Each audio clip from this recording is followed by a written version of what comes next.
Voyage en récit André Migeot, Michel Verdelet. et Geoffroy Scrive. Eh bien, Monsieur Vergelet et Monsieur Migeot, nous sommes à Reims, sous un beau soleil, nous sommes ici chez vous, et pour parler, suite à notre première rencontre il y a 2 ans, d'un livre de votre père, Marcel Migeot, intitulé Bataille dans le ciel, livre publié à l'origine en 1941, et que vous republiez cette année, nous sommes en 2021. Et cette édition donc est revue et augmentée. Elle s'inscrit dans la continuité du livre qu'avait écrit votre père, Les Rogneurs d'Elle. Et là, dans ce livre, contrairement aux Rogneurs d'Elle, où il faisait un petit peu l'étalage de ce qui avait manqué à l'armée française et manqué dans les décisions peut-être de ses chefs à l'époque, il fait un peu l'éloge des combattants de notre armée française en 1940 durant ce qu'on appelle la drôle de guerre et ensuite contre l'offensive allemande sur notre sol et donc dans notre ciel. Première question donc, Monsieur Migeot, pourquoi ce livre aujourd'hui en 2021? Pourquoi vous attelez à cette tâche de rééditer cet ouvrage Bataille dans le ciel, tout simplement? 1920, pour tous les gens de ma région, c'est le 80e anniversaire de la bataille de Montcornet, qui est commandée par le colonel de Gaulle, de la bataille de Berry-au-Bac, qui est commandée par le colonel de Tassigny, et c'est l'histoire de la base aérienne de Reims, la BA 112, qui va devenir importante dans l'histoire. Donc on fête le 80e anniversaire de l'histoire de la région qui s'est bien battue en 40. C'est vrai que la base de Reims est tout à côté d'ici.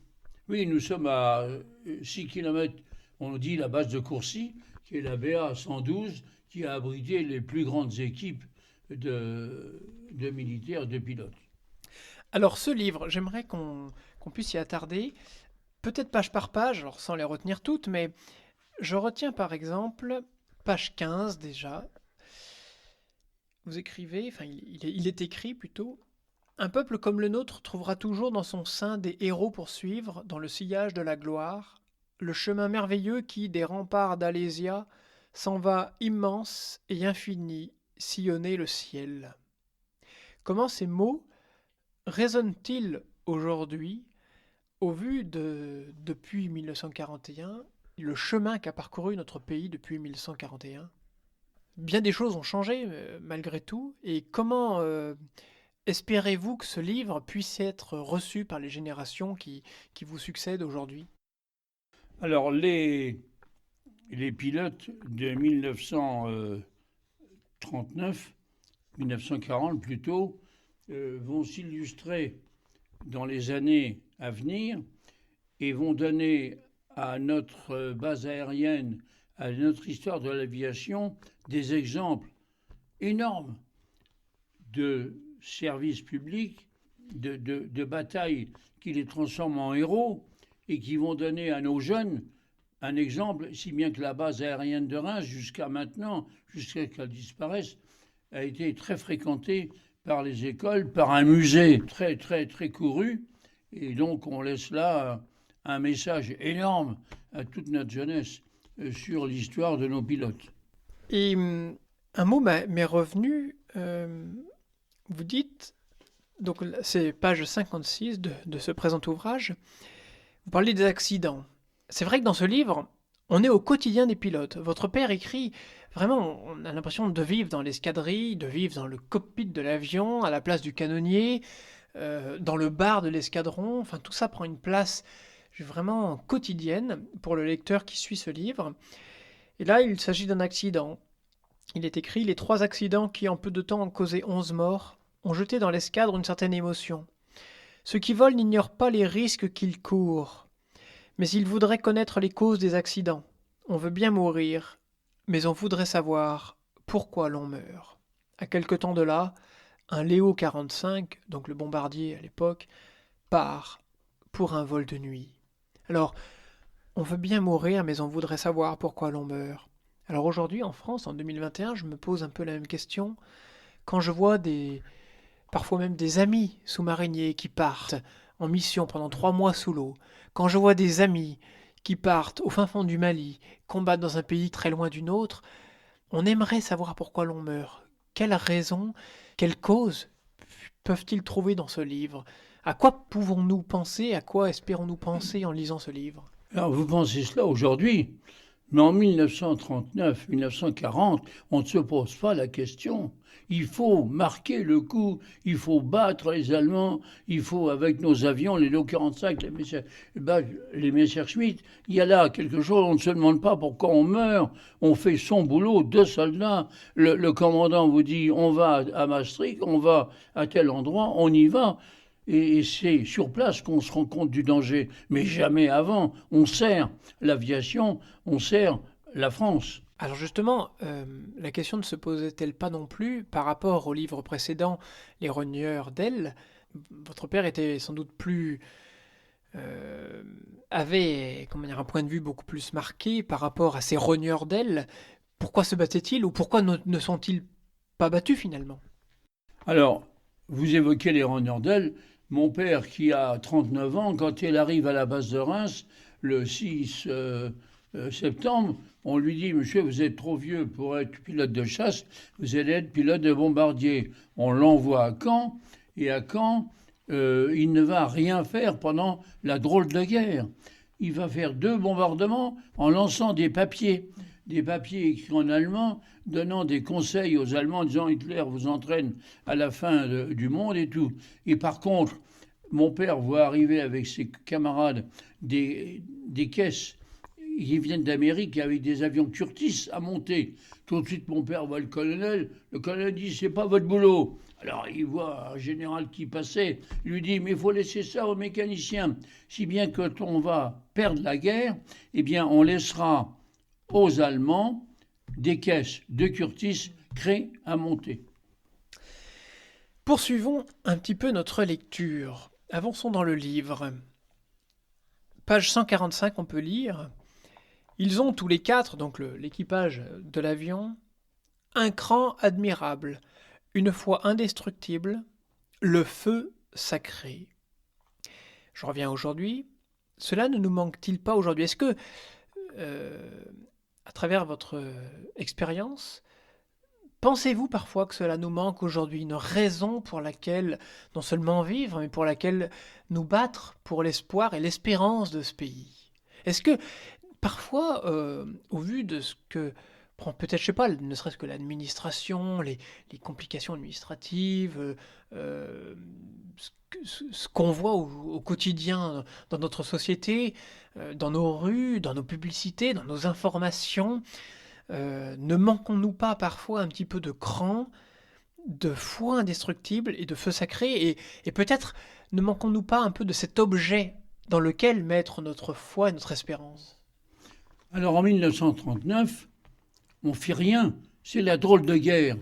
Et les vrais pilotes sont écœurés de ne rien faire. Il faut arriver en mai, le 11 mai, la première attaque dont vous me parlerez peut-être tout à l'heure, sur Maastricht, où les soldats, les pilotes, vont enfin exercer leur métier. Là seulement, le moment où on se dit on est pilote, on est là pour défendre la France, on est là pour montrer les ailes de l'aviation française et tout ça, alors qu'avant, on ne s'en préoccupait pas.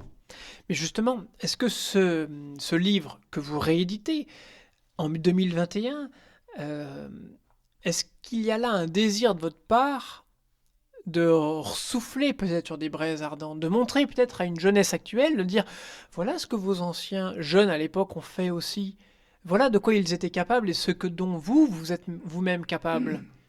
N'y a-t-il pas un peu cette volonté derrière de montrer un petit peu de ce qui était possible, et alors que sans doute la situation à l'époque, pour bien des gens, devait paraître insurmontable, voire impossible, voire perdue d'avance?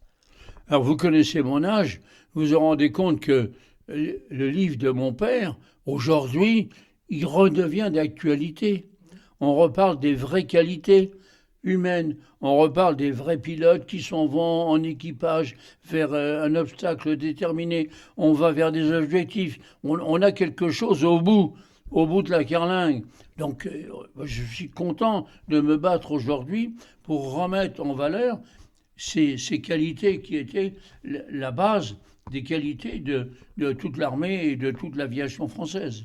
Alors justement, ces qualités, revenons-y. Les pilotes, les équipages d'un bombardier qui partent comme ça, selon vous, vers quoi partent-ils? Vers une aventure?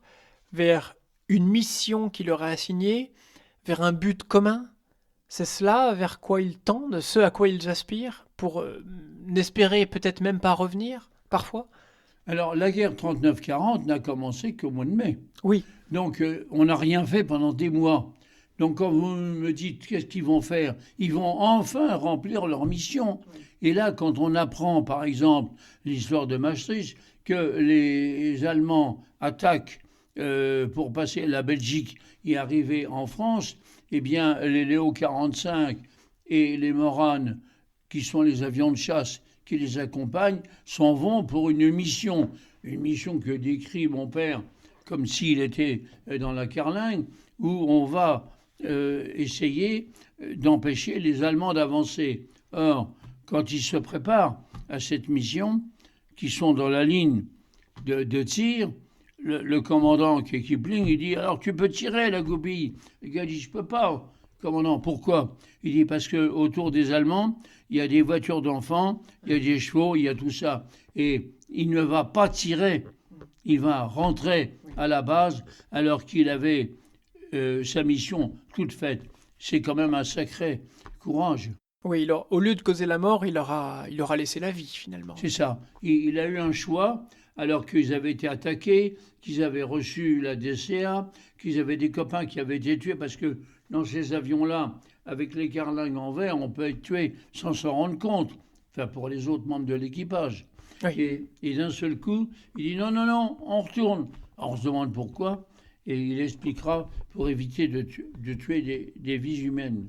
Par rapport à ces trois mots, le cran admirable, une foi indestructible et le feu sacré, cela m'a fait penser à une lecture actuelle que j'ai de Saint-Exupéry, donc dans Citadelle. Je pense à deux passages, dans lesquels il dit « Seule est importante et peut nourrir des poèmes véritables la part de la vie qui t'engage, qui engage ta faim et ta soif, le pain de tes enfants et la justice qui te sera ou non rendue. Sinon, il n'est que jeu et caricature de la vie et caricature de la culture. » Ça, c'est pour le premier passage. Et quelques pages plus loin, il dit, c'est un peu plus long, « Ce refus d'être transcendé. Moi, disent-ils. Et il se frappe le ventre comme s'il était quelqu'un en eux, par eux, ainsi des pierres du temple qui diraient « Moi, moi, moi ». De même cela que je condamnais à extraire les diamants. La sueur, les haillons, l'abrutissement devenaient diamants et lumière. Et il n'existait par le diamant qui était leur signification.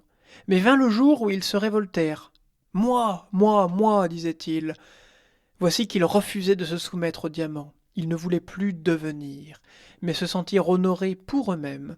Au lieu du diamant, ils se proposaient eux-mêmes pour modèle. Ils étaient laids, car ils sont beaux en le diamant, car les pierres sont belles en le temple, car l'arbre est beau en le domaine, car le fleuve est beau en l'empire. Et l'on chante le fleuve, toi le nourricier de nos troupeaux, toi le sang lent de nos plaines, toi le conducteur de nos navires. Mais ceux-là s'estimaient comme but et comme fin, et ne s'intéressant plus désormais qu'à ce qui les servait, non à plus haut qu'eux-mêmes qu'ils eussent servi. Et c'est pourquoi ils massacrèrent les princes, écrasèrent en poudre les diamants pour les partager entre eux tous, enfouir dans leurs cachots ceux qui, chercheurs de vérité, eussent pu un jour les dominer. Il est temps, disait-il, que le temple serve les pierres.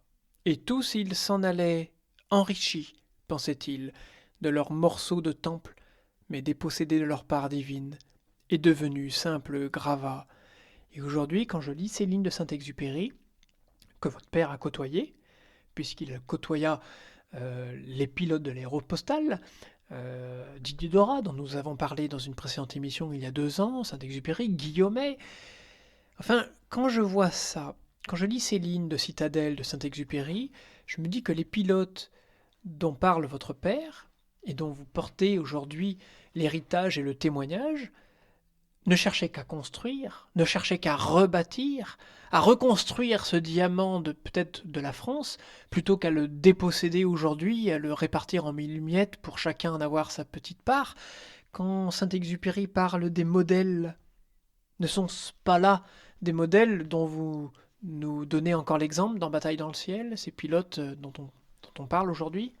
Alors là, vous évoquez des hommes comme Saint-Exupéry, Mermoz, Henri Guillaumet. Nous sommes loin aujourd'hui de la valeur de ces hommes. Quand vous parlez de courage, mais je pense qu'aujourd'hui, c'était mon idée d'aujourd'hui, c'est qu'on a pu en soi cette flamme, cette valeur, cette défense personnelle qui fait qu'on va jusqu'au bout. C'est l'exemple des 3 hommes que vous venez de citer. C'est l'exemple des hommes dont parle mon père dans Bataille dans le ciel.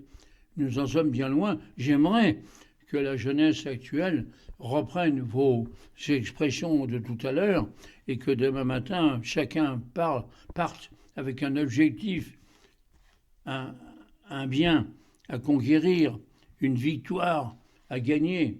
On en est loin.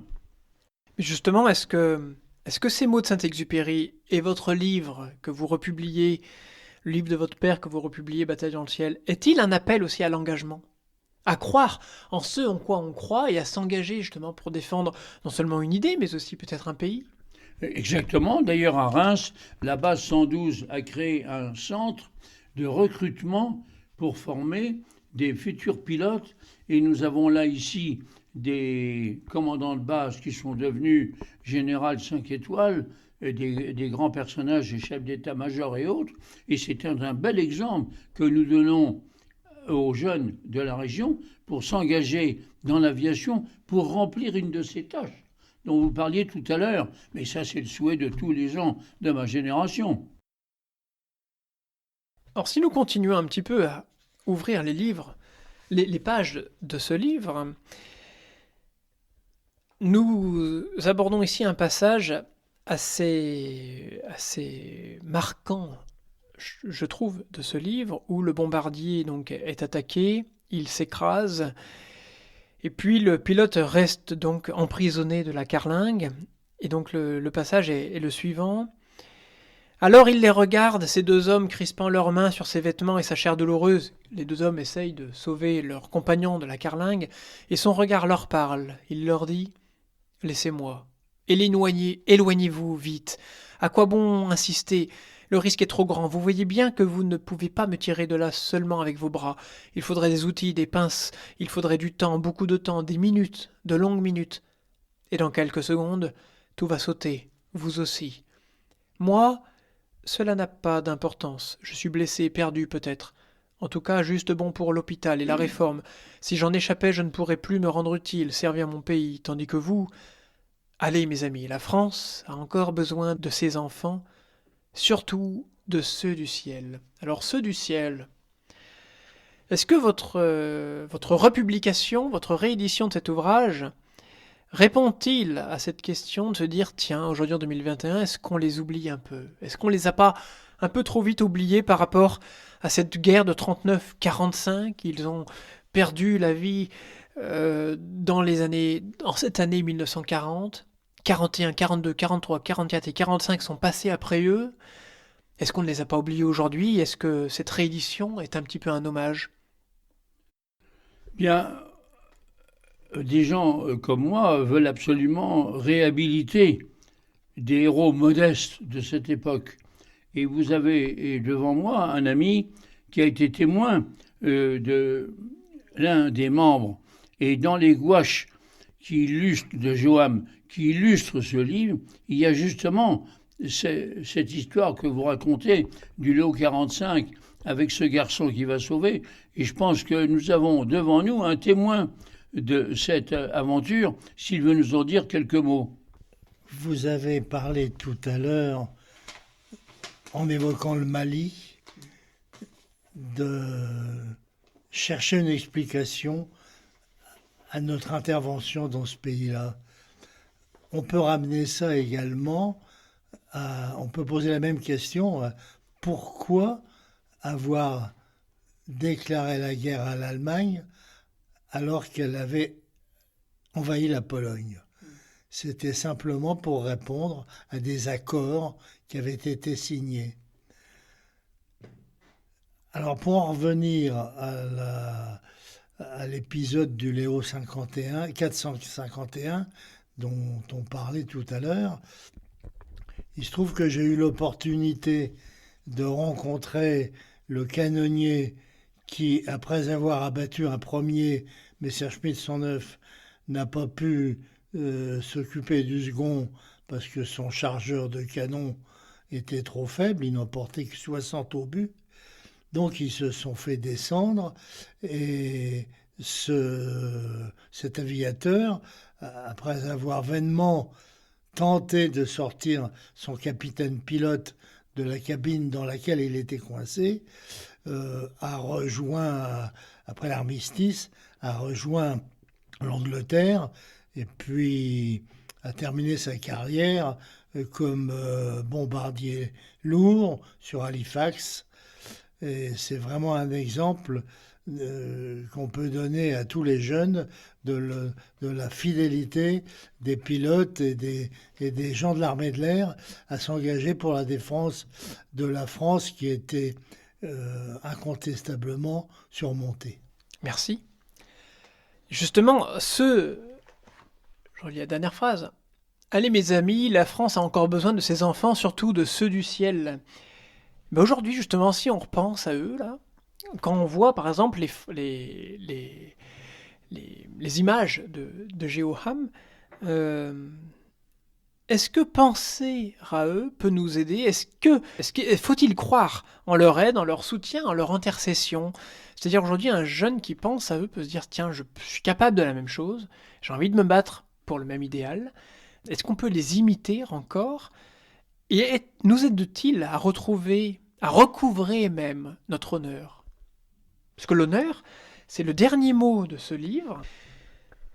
Dans un dialogue, il est dit « D'un geste négligent de la main, il essuie la buée sur la vitre et dit encore « C'est grand l'honneur, plus grand que la France, plus grand que le monde. Ça ne se mesure pas, et c'est ça qu'ils ont sauvé. C'est quelque chose quand même. » Alors justement aujourd'hui, l'honneur, est-ce que ce livre réhabite à la fois celui de ses pilotes, de ses canonniers, de ses équipages, et puis peut-être aussi ceux de ceux qui veulent s'engager encore aujourd'hui ? Alors, Michel Verdalet, à l'instant, parlait du Mali. Et ceux qui s'engagent au Mali, les pilotes et tout, vous ne croyez pas qu'ils remplissent cette mission ? Si, je le pense. Et je suis content que vous parliez de cet honneur qui conclut le livre de mon père. Parce que la goupille qui doit annoncer à la femme de son copain qu'il est mort, il demande à son commandant de base, Kipling, il lui dit « Mais comment je vais lui dire ça à la femme avec ses gosses ?» Il lui dit « Je sais pas, tu vas lui dire que c'est bien du non. » Je vais parler l'honneur. « Oh, il dit l'honneur, que c'est que l'honneur ?» L'autre lui dit « Mais l'honneur, c'est plus grand que la France. » Alors, la goupille dit « C'est plus grand que le monde. » Alors, on s'est vraiment battu pour quelque chose. Il dit « Oui, pour l'honneur. » Alors justement, revenons à Saint-Ex, parce que nous en parlions tout à l'heure. Donc, tous les deux, M. Mijoux est né en 1927, vous en 29. Justement, en 29 ou en 27, à la fin de la guerre, c'est 45, donc vous avez quand même quelques souvenirs. D'un personnage comme Saint-Exupéry, aujourd'hui, quel souvenir avez-vous de cet homme ?